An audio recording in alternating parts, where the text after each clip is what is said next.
This is FX Medicine. I'm Andrew Whitfield Cook, and we're at the United in Compassion 2017 conference in Melbourne. Sunny Melbourne, I might add.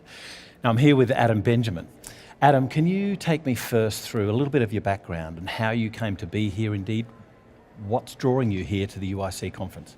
Sure, look, and it's exciting to be here. It's I think each year it progresses, and significantly again this year. My background is, I've got a couple of qualifications, so science trained, and went on to further business qualifications at university. And I've come from a background where I've moved out of a corporate setting quite a long time ago, very entrepreneurial, and I've owned, it was a successful healthcare, primary healthcare company, so where patients would come in. And one thing that became very obvious was, you know, when you're in business, you should be in business to make money, so that's no point of distinction. Certain points of distinction, you might like a business for certain reasons. And I've got to tell you, when people come into a business you own, and mine was primary healthcare, and they see a doctor or a nurse or whatever it is and come away happier, healthier, better, it's a great feeling. It's a real thrill. And a couple of years ago, obviously with what's happening overseas, and particularly in Israel, with the acceleration of the medicinal cannabis industry and the amazing results they're seeing over there, I started to do a fair bit of research, and Israel leads the world. There are a number of excellent countries out there, but we've arrived at a position where we now are looking forward to providing patient care, because that's what I think is important to remember. This is a patient-driven industry, our company, without mentioning names, is here to ultimately deliver the best education, backed by the best evidence, so hopefully we can help those patients. And let's talk a little bit about that evidence and indeed the framework, because what I think is interesting is I spoke to I spoke to Deepak Anand this morning, and he's from Canada, where the government is fine with cannabis, the patients are fine with cannabis, the doctors are fine with cannabis. It's the association, the medical association, that isn't fine with cannabis. So there seems to be this sandwiching sort of effect. In Australia, the issue seems to be a discord between what's happening in the government, or what's being said that the government's going to happen, and what's happening. And the doctors want it, but can't get access to it. They don't know what to give. They don't know how to prescribe. So there's this real void of education, and that indeed the political lobbying, if you like, needs to decide what they're going to do with it. So where does education sit in that, and what sort of education is offered to whom? Well, I think you've painted the picture perfectly. I also think you've painted the solution perfectly. That one piece of the puzzle is the education. And that's not just necessarily prescribing protocols, but evidence-based clinical studies, international information that is out there. If you were part of the one-day prescribing course yesterday put on by UIC, but certainly Dr. Caldecott took the reins. Absolutely. It's amazing. You know, a guy like that knows what he's on about, is significantly educated, and after coming away from that, in our position, we have access out of Israel to what we believe is the best education. So if you talk to doctors here, and as you say, some doctors might want to be involved, they don't know where to get a product, or they don't know where to get further prescribing protocols. In our case, we offer a unique proposition, and that is for doctors who want more information. There is an open channel direct to the doctors in Israel, so that, let's say you're a doctor, you decide I'm going to start with my patients, and then suddenly you think, hang on, I may be getting out of my depth here, but who do I talk to? Well, imagine having not just a peer, but the best in the world, one phone call away, one email away, where you can now have consultation with the leading psychiatrist for PTSD, the leading neurologists. It's a big one. Yeah. So indeed, it's more than PTSD with the Israeli cannabis products. Sure. We're looking at neurological issues like epilepsy. Sure. Cancer as well. Yep. Pain management. Yep. Nausea and vomiting from chemotherapy. CINV.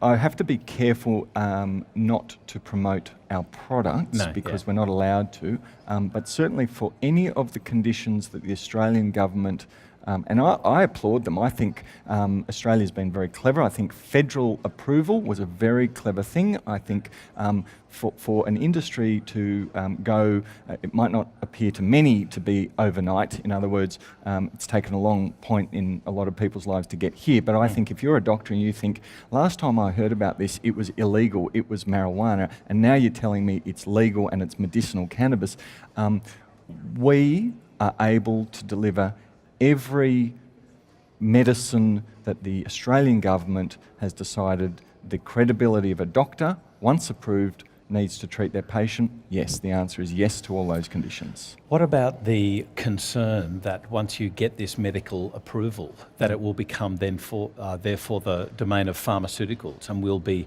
an isolated THC product rather than a THC, CBD, and indeed the terpenes, which are from sunlight, the interaction of the plant with sunlight, which have interactive effects called the entourage effect. What's seen in Israel, do you see that issue where pharmaceuticals are sort of pushing their point? Or do you indeed see that there's an acceptance by government and the players in the industry saying, yeah, we need a broad spectrum product? With the proviso that I'm not a doctor, so I don't want to step into a realm where I'm, but No, just what you see. Well, just look at some of the clinical studies, and there are studies already to back up the sort of questions you're asking, which is some pharmaceutical companies are interested. The majority of the companies involved use this whole plant entourage. The pharmaceutical companies? Not the ones I'm aware of, Right. but if you are painting two different camps, there seems like there's enough landscape out there to pitch a tent no matter which camp you're in. Right, so okay. I think if you're a doctor and you're in Australia and you're trying to work out how do you prescribe, what do you prescribe, I would imagine that you as a doctor are going to choose, if it's medicinal cannabis that you've then come across that you believe would be a treatment because nothing else works or this is better, you would then source that product based on the efficacy and the backed up clinical evidence. And you know, we have as a company, we have a belief and a very proud and proven belief because of our Israeli partners in what we're delivering. But there'll be many products out there, and if they work for patients, great. Now I've just gone a brain dead again. Edit point.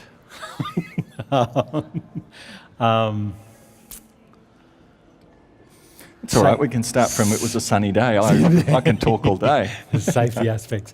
One last question for you is just, it's been noted about the safety aspects of the plant, indeed the production of the plant, looking at contaminants. And I guess one has also got to cover adulterants. How specific is the Israeli research and production of cannabis, and indeed what checks and measures are put in place to thwart issues of adulteration and contamination? Sure, and look, that's a good question, particularly when you look at this as a medicine.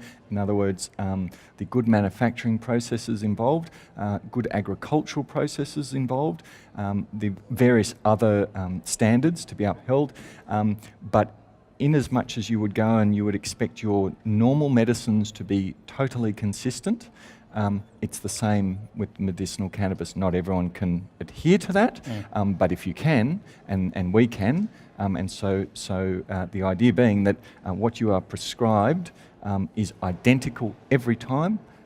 You're quite right. You've got to look at the variety of what goes into these plants, but if you are approved for GAP, GMP, and the various other entities for which we will be, we believe that's the best way to deliver the best medicine. I said one last question, and of course 2 more questions have come into my mind. So the first one is, Australia, much of Australia is going through a drought. And from what I'm hearing, I can actually see this as a saving grace for a lot of farmers who are struggling in a semi-arid environment, what was once much more fertile and now is quite dry.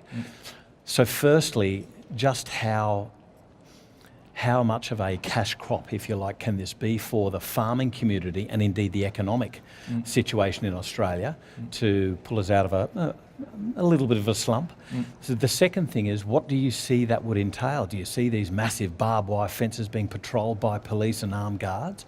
Or is there this sort of, once the correct regulations are put in place, there's need for a more open sort of farming environment that we see that's more attuned to the Australian landscape? Yep. Well, look, I agree, and two good double-barrel questions. One is you want to try and work out how best to grow things. Again, look at Israel. Look at the one of the only look at the desert where they grow things, probably potentially the best in the world. Now, second to that, and it's a little bit stepping outside the medicinal cannabis, but we have hemp farmers. We're Queensland-based.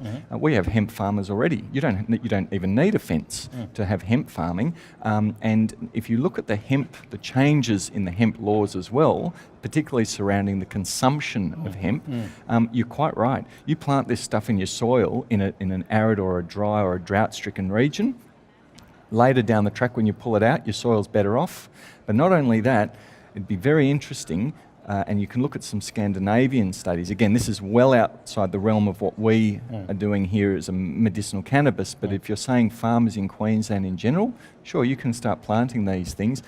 Scandinavian countries have long produced better yields on cattle, on dairy production, on meat production, with hemp as an additive to supplement their feed. Going back to, well, what about an Australian farmer to get involved in medicinal cannabis? Well, I think it's probably quite clear, depending on what you cultivate, you just need to adhere to the ODC, the Office of Drug Control Compliance and Guidelines, and obviously get a licence. But crikey, we did it. It's very achievable, and this industry has gone. We are in possibly one of the best countries in the world where agriculture and some of the best growing conditions in the world meets state-of-the-art first world healthcare. And indeed healthcare need. Adam Benjamin, thanks very much for joining us on FX Medicine. Thank you. Pleasure. I'm Andrew Whitfield Cook. This is FX Medicine.